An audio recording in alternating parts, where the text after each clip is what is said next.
جی بالکل، آج میں موجود ہوں 18 ہزاری کے علاقے کوٹ شاکر پتن پہ، جہاں پر ملاح حضرات کی اپنی من مرضی چل رہی ہے۔ کرایہ اپنی مرضی سے لے رہے ہیں، 30 روپے موٹر سائیکل، 30 روپے فی بندہ۔ ایک طرف بیڑی لگائی ہوئی ہے جہاں پہ چھوٹا چھوٹا پانی ہے، وہاں پہ انہوں نے کچھ نہیں لگایا۔ مسافروں کو کافی مشکلات کا سامنا کرنا پڑ رہا ہے۔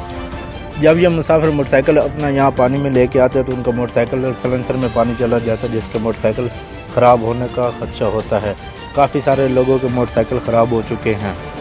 مسافروں کا کہنا ہے کہ ہمارے ساتھ بچے ہوتے ہیں، بچوں کو ہم کیسے اٹھا کے چلیں اور اپنا سامان بھی لے کے چلیں اور موٹر سائیکل کو بھی ساتھ لے کر چلیں۔ تو ان کو چاہیے کہ یہاں پہ یا کوئی باندھ باندھا جائے یا پھر یہاں پہ بیڑی کا بندوبست کیا جائے۔ مسافر حضرات کا کہنا ہے کہ SHO کوٹ شاکر ان پر ایکشن لے۔ جی فیاض حسین ساکی، CT1 نیوز۔